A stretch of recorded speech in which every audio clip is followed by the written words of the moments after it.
नमस्कार, बहुत स्वागत है आप सभी का न्यूज़ वन इंडिया में। और करेंगे इस वक्त की तमाम बड़ी और अहम खबरों की दिल्ली से बड़ी अपडेट आप तक पहुंचा रहे, जहां बीजेपी मुख्यालय पर आज बड़ी बैठक होगी। बीजेपी के राष्ट्रीय महासचिवों की ये बैठक होगी। आज शाम बीजेपी मुख्यालय में बैठक की जाएगी। राष्ट्रीय अध्यक्ष जेपी नड्डा की अध्यक्षता में बैठक की जानी। आगामी विधानसभा चुनावों को लेकर मंथन होगा इस बैठक में, और लोकसभा चुनाव की तैयारियों को लेकर भी मंथन किया जाएगा। पार्टी के आगामी कार्यक्रमों पर भी चर्चा की जाएगी। इस वक्त की बड़ी और अहम अपडेट आप तक पहुंचा रहे, जहां आपको बताते चले दिल्ली में बीजेपी की महामंथन किया जाएगा, जहां पार्टी के आगामी कार्यक्रमों को लेकर चर्चा की जाएगी इस बैठक में। और तमाम इसमें बता दें कि 2024 को लेकर भी क्या कुछ रणनीति रहने वाली है। बीजेपी के राष्ट्रीय महासचिवों की ये बैठक होने जा रही, कई मायनों में अहम बैठक है। तो आज शाम बीजेपी मुख्यालय पर यह बैठक होगी। राष्ट्रीय अध्यक्ष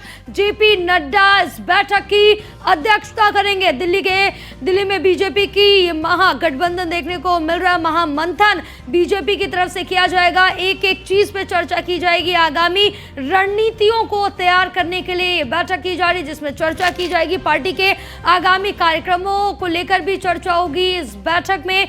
तो ये बड़ी अपडेट आप तक पहुंचा रहे, जहां दिल्ली में बीजेपी की तरफ से बैठक की जा रही है और बीजेपी के राष्ट्रीय महासचिवों की ये बैठक होने जा रही है, जहां आज शाम बीजेपी मुख्यालय पर यह बैठक होगी। हमारे साथ हमारे सहयोगी पीयूष तिवारी लाइव जुड़े हुए हैं। पीयूष, क्या कुछ अपडेट मिल पा रही है इस बैठक को लेकर, क्योंकि ये बैठक होने जा रही है आगामी जो कार्यक्रम होंगे बीजेपी के, आगामी जो चुनाव है उनके मद्देनजर रखते हुए?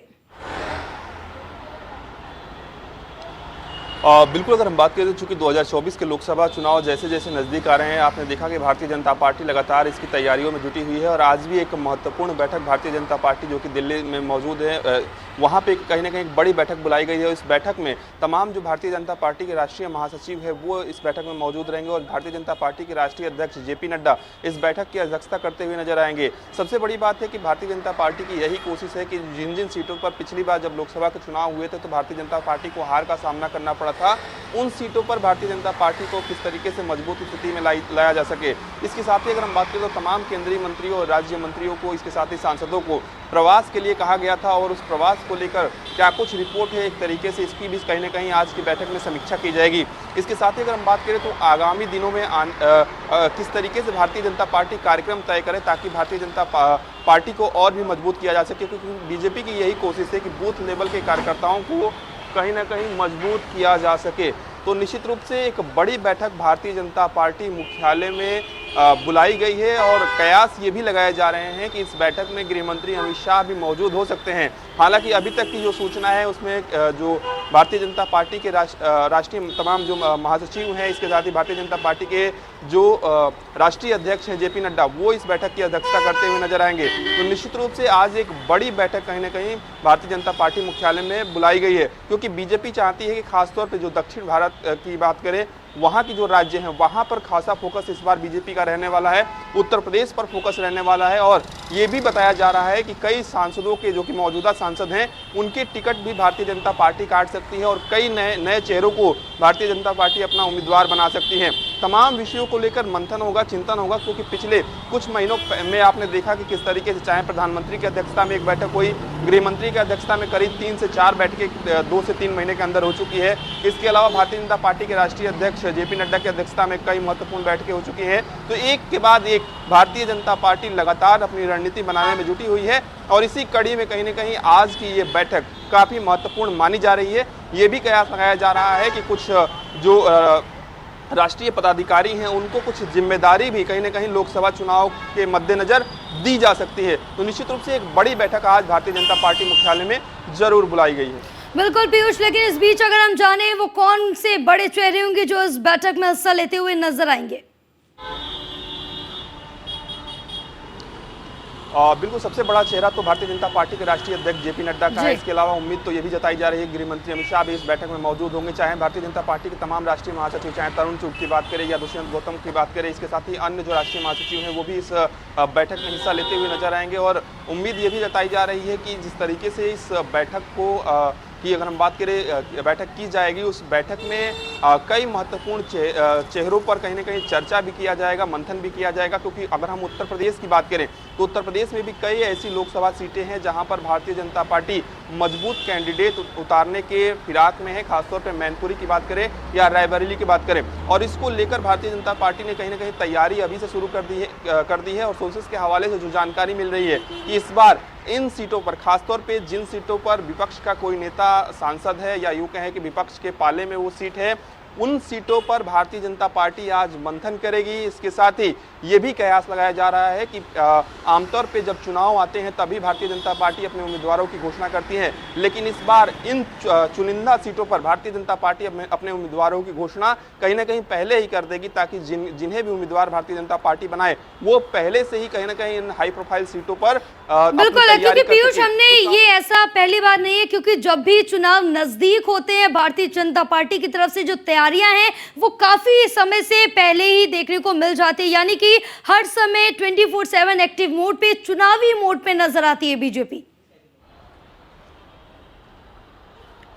बिल्कुल, भारतीय जनता पार्टी की यही खूबी और खासियत रही है कि जब भी एक चुनाव खत्म होता है भारतीय जनता पार्टी दूसरे चुनाव की तैयारियों में जुट जाती है। और यही कारण है कि एक के बाद एक भारतीय जनता पार्टी को कई राज्यों में कहीं ना कहीं जीत भी मिली। खासतौर पर विधानसभा चुनाव की अगर हम बात करें, और जहां जीत नहीं भी मिली वहां भारतीय जनता पार्टी ने अपनी मजबूत स्थिति बनाने में कहीं ना कहीं सफलता हासिल की, या यूँ कहें कि वोट जो परसेंटेज है उसको बढ़ाने में कहीं ना कहीं भारतीय जनता पार्टी को सफलता हासिल हुई। और यही कारण है कि बीजेपी के तमाम नेता, चाहे खुद प्रधानमंत्री नरेंद्र मोदी की बात करें, गृहमंत्री अमित शाह की बात करें, या भारतीय जनता पार्टी के राष्ट्रीय अध्यक्ष जेपी नड्डा की बात करें, ये सभी लोग कहीं ना कहीं हमेशा हर दिन कह सकते हैं कि सक्रिय रहते हैं और कहीं ना कहीं चुनावी मोड में रहते हैं। बिल्कुल, क्योंकि बीजेपी के तरफ से जो दिखता है कि हर टाइम चुनावी मोड में नजर आती है, कहीं ना कहीं रैली या फिर बैठकें जारी रहती है। फिलहाल आप हमारे साथ बने रहिए, आगे भी अपडेट लेते रहेंगे।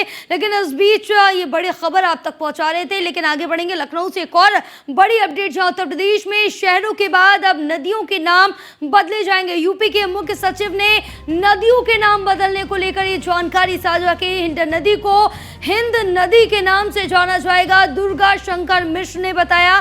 साथ ही मुख्य सचिव दुर्गा शंकर मिश्र ने हिडन नदी की समीक्षा की। नदी विकास और गंगा संरक्षण विभाग के सचिव पंकज कुमार भी मौजूद रहे। इस दौरान मुख्य सचिव ने हिंड नदी के किनारों पर साफ सफाई कराने के निर्देश दिए। नदी के आसपास पौधारोपण कराने के भी निर्देश दिए गए। नदी में सीवरेज और इंडस्ट्रियल वेस्ट का पानी ना छोड़ा जाए, मुख्य सचिव की तरफ से कहा जाए। हमारे साथ हमारे सहयोगी जुड़े हुए हैं संदीप, और ज्यादा जानकारी के लिए क्या कुछ अपडेट मिल पा रही है? देखिए, बिल्कुल निश्चित तौर पे जिस तरीके से अब नदियों का नाम भी चेंज हो गया है, होने लगा है, यानी कि पहले कभी शहरों का नाम बदला करता था, लेकिन अब नदियों का नाम बदला। हिडन नदी की अगर बात करते हैं तो उनका नाम जो है वो बदल गया है। यानी साफ है कि जिस तरीके से अब जो है लगातार अब नदियों का जो साफ सफाई को लेकर के प्रमुख सचिव ने एक बैठक की थी। इस बैठक में सिंचाई विभाग के प्रमुख सचिव, इसके साथ ही साथ में जल जीवन मिशन के प्रमुख सचिव, साथ ही साथ LDA के प्रमुख सचिव, सभी लोग वहां पे मौजूद थे। और इसके साथ ही साथ इस बैठक में कड़े निर्देश जारी किए गए कि इस बार जो है नदियों की साफ सफाई पे विशेष तौर पे तर्ज रखी जाएगी। यानी कि नदी के किनारे जो झाड़ियां रहती हैं उन पे उनकी सफाई की जाएगी। साथ ही साथ में अगर बात करते हैं कि जिस तरीके से वहां के रखरखाव को लेकर के पेड़ पौधे लगाए जाएंगे, जिससे कि हरियाली रहेगी और लोग पर्यटन के स्तर पे वहां पे पहुंच भी सकते हैं, यानी घूमने के लिए भी नदी किनारे आ सकते हैं। बिल्कुल संदीप, लेकिन इस बीच सवाल ये खड़ा होता है कि कई बार ऐसी बातें हो चुकी हैं कि नदी की साफ सफाई की जाएगी और तमाम चीजें कि नदियों में कोई कूड़ा नहीं फेंकेगा, लेकिन फिर भी अभी भी नदियां गंदी है।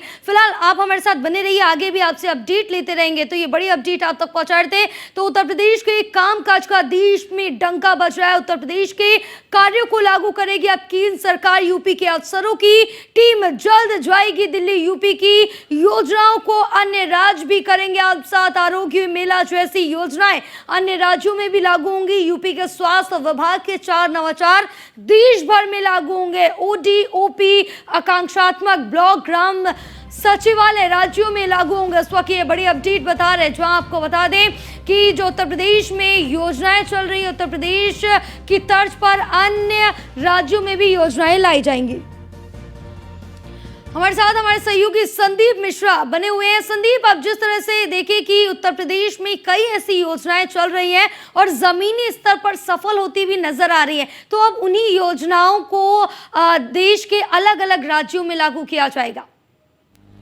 देखिए, बिल्कुल निश्चित तौर पे आज की अगर बात करें तो अन्य राज्य जो है उसका फायदा उठा रहे हैं, यानी अन्य राज्य भी लागू कर रहे हैं। साफ तौर पे बहुत सी ऐसी योजना है जो उत्तर प्रदेश सरकार ने लागू की थी, उसके बाद से जो है अन्य राज्यों ने भी अब लागू करना शुरू कर दिया है। माना जा रहा है कि जिस तरीके से ओडीओपी की योजना थी, जैसे केंद्र सरकार की योजना थी, उसके साथ साथ उत्तर प्रदेश में बहुत सी ऐसी योजना थी, डिफेंस एक्सपो हुआ था, इन सारी योजनाओं का जो है अब जो है कहीं ना कहीं दूसरे राज्य भी अब इसका लाभ उठाने के लिए हैं और वही योजनाओं को अपने राज्यों में तर्ज देने की कयात शुरू कर दिए हैं। यानी माना जा रहा है कि जिस तरीके से आने वाले समय में उत्तर प्रदेश की कहीं ना कहीं कॉपी हो रही है, उत्तर प्रदेश के मुख्यमंत्री योगी आदित्यनाथ की बड़ी सराहना हो रही है, क्योंकि जो तरीके से उन्होंने उत्तर प्रदेश में काम किया है, विकास किया है आने वाले समय में, और इसके साथ ही साथ में जो अन्य प्रदेश हैं वो पूरी तरीके से कॉपी करते नजर आ रहे हैं, क्योंकि जो योजनाएं उत्तर प्रदेश में कभी लागू होती थी वो अब अन्य राज्यों में भी लागू हो रही, क्योंकि जहां एक दूसरे की कॉपी करना का जो काम है वो शुरू हो चुका है। जी बिल्कुल संदीप, आप हमारे साथ बने रहिए, आगे भी आपसे जानकारी लेते रहेंगे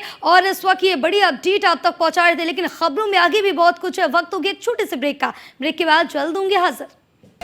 ब्रेक के बाद एक बार फिर से आप सभी का बहुत स्वागत है। खबरों में आगे बढ़ेंगे। प्रयागराज से बड़ी अपडेट, जहां छात्र की पीट कर हत्या कर दी गई। पुलिस ने 3 आरोपियों को हिरासत में लिया है। आपसे विवाद में 15 साल के छात्र की हत्या की गई। बहन से छेड़खानी करने का विरोध करने पर हुआ था विवाद और घटनास्थल पर भारी पुलिस फोर्स तैनात की गई है। प्रयागराज के खीरी इलाके का पूरा मामला बताया जा रहा है। इस वक्त की बड़ी अपडेट आप तक पहुंचा रहे हैं, जहां आपको बता दें कि छात्र की पीट कर हत्या कर दी गई। बहन से छेड़खानी का विरोध किया था छात्र ने, जिसके बाद उसकी पिटाई करके उसकी हत्या कर दी गई। फिलहाल घटनास्थल पर भारी पुलिस फोर्स तैनात है। पूरा मामला प्रयागराज के खीरी इलाके का बताया जा रहा है। इस वक्त की ये बड़ी अपडेट प्रयागराज से बता रहे, जहां छात्र की पीट कर हत्या कर दी गई है। और साथ ही आपको बता दें कि पुलिस ने तीनों आरोपियों को हिरासत में ले लिया है, जिन्होंने छात्र की पीट कर हत्या की। आपसे विवाद में 15 साल के छात्र की हत्या कर दी गई है। इस वक्त की बड़ी अपडेट आप तक पहुंचा रहे, जहां बहन से छेड़खानी का विरोध करने पर विवाद हुआ था, जिसके बाद जो तीनों आरोपी हैं उनकी तरफ से छात्र को पीटा गया और छात्र की उम्र महज 15 साल की और 15 साल के मासूम बच्चे की पीट कर हत्या कर दी गई। इस वक्त ये बड़ी अपडेट आप तक पहुंचा रहे, जहां आपको बता दें कि प्रयागराज से दिल दहला देने वाली ये घटना सामने आई है, जहां छात्र की 15 साल के छात्र की पीट कर हत्या कर दी गई। फिलहाल पुलिस इस पूरे मामले पर कार्रवाई कर रही है और अब तक 3 आरोपियों को गिरफ्तार कर लिया गया है। इस वक्त की ये बड़ी अपडेट, जहां प्रयागराज के खीरी का ये पूरा मामला बताया जा रहा है। तो वहीं आपको बता दें कि बहन से छेड़खानी की गई, जिसका विरोध उस 15 साल के छात्र ने जताया, जिसकी सजा उसको मिली उसकी मौत के रूप में। तो ये बड़ी अपडेट आप तक पहुंचा रहे। 3 आरोपियों को पुलिस ने इस पूरे मामले में गिरफ्तार कर लिया। हमारे साथ हमारे सहयोगी विकास मिश्रा जुड़े हुए। विकास, क्या कुछ अपडेट मिल पा रही है इस पूरे मामले को लेकर? देखिए, साफ तौर पर प्रयागराज के खीरी थाना इलाके का यह मामला है, यमुना पार इलाके का यह मामला है, जहां पर छात्र को पीट कर हत्या कर दी गई है। बात की जाए तो कल देर रात से ही इस पूरे मामले को लेकर लगातार पुलिस के ऊपर सवाल खड़े हो रहे थे। पुलिस ने 3 आरोपियों को गिरफ्तार कर लिया है। वहीं जिस तरीके से बताया जा रहा है कि जो छात्र हैं उनके परिवारजन आक्रोशित होकर चक्का जाम किए थे, तो तमाम आला अधिकारी प्रयागराज के जो हैं वो मौके पर पहुंचे थे। तो ऐसे में सवाल यही है कि जिस तरीके से छात्र अपनी बहन से छेड़खानी का विरोध करने पर उसकी पीट कर हत्या कर दी जाती है। लगातार प्रयागराज में कई घटनाएं लगातार होती रहती हैं। ऐसे में जिस तरीके से अभी हाल फिलहाल में प्रयागराज पुलिस ने खीरी थाना प्रभारी को बदला था, तो ऐसे में सवाल यही है कि जिस तरीके से यह घटना हुई है, यह एक बड़ा सवाल है, क्योंकि लगातार जिस तरीके से प्रयागराज पुलिस कहती है कि हमारे क्षेत्र में कोई घटना नहीं हो सकती है, लगातार जो वहां के लोग हैं काफी आक्रोशित हैं और जल्द ही जो घटना में शामिल थे जो युवक थे उनकी गिरफ्तारी की मांग कर रही हैं। जी बिल्कुल, का है उसने सिर्फ अपनी बहन से छेड़खानी का विरोध किया था, उसके बदले उसको ये सजा मिली है। तो इस पर क्या कुछ अब तक पुलिस की तरफ से कार्रवाई की गई है? देखिए, पुलिस ने 3 आरोपियों को हिरासत में ले लिया है। हालांकि जांच जारी है। पुलिस के आला अधिकारियों का कहना है कि इस पूरे मामले में लगातार जांच की जा रही है। मुकदमा पंजीकृत करके जो आरोपी हैं उनको पकड़ने की कवायद की जाएगी। लेकिन जिस तरीके से कल देर रात से ही पूरी घटना को अंजाम दिया गया था, उसके बाद से ही लगातार वहां के लोग, जो इलाके के लोग हैं, वो काफी आक्रोशित थे और पुलिस प्रशासन और जो सरकार है उसके खिलाफ नारेबाजी करते हुए उन्होंने जो आरोपी हैं उनकी गिरफ्तारी की तत्काल मांग की थी। ऐसे में जिस तरीके से छात्र की पीट कर हत्या कर दी जाती है, उसकी बहन ने भी मीडिया से मुखातिब होकर बातचीत की थी, तो उसमें साफ तौर पर कहा था कि वो जो मनचले थे वो छेड़खानी कर रहे थे। इसी का विरोध करते हुए हमारे भाई ने जब उनसे विरोध दर्ज कराया तो उन्होंने पीट कर हत्या कर दी है। जी बिल्कुल, जिस वक्त हत्या की गई क्या आसपास कोई भी मौजूद नहीं था? क्या कोई भी मदद करने के लिए आगे नहीं आया था उस समय? देखिए, साफ तौर पर शाम का वक्त था जब यह घटना की गई है और उसके बाद देर रात से ही लगातार इलाके में तनाव व्याप्त है, क्योंकि लगातार जिस तरीके से इस घटना को अंजाम दिया गया है, जो छात्र था उसकी पीट कर हत्या कर दी जाती है और उसके बाद जो आरोपी हैं मौके से फरार हो जाते हैं। हालांकि जो बहन की तहरीर पर पुलिस ने जो मुकदमा पंजीकृत किया है, जिसमें से 3 लोगों को अब तक पुलिस ने हिरासत में लिया है और लोगों की हिरासत में लेने की कवायद की जा रही है प्रशासन की ओर से। तो ऐसे में जिस तरीके से उस समय जो घटना हुई थी वहां पर शाम का वक्त था, लेकिन लोग जो हैं वो कह रहे हैं कि जिस तरीके से यह घटना हुई है या बिल्कुल, इस पर कड़े से कड़ी कार्रवाई की जानी चाहिए कि इस तरह की जो घटनाएं हैं उन पर कहीं ना कहीं रोक लगाई जाए। फिलहाल तमाम जानकारी साझा करने के लिए विकास बहुत शुक्रिया आपका। इस बुलेटिन में बस इतना ही। आप देखते रहिए न्यूज़ 1 इंडिया। नमस्कार।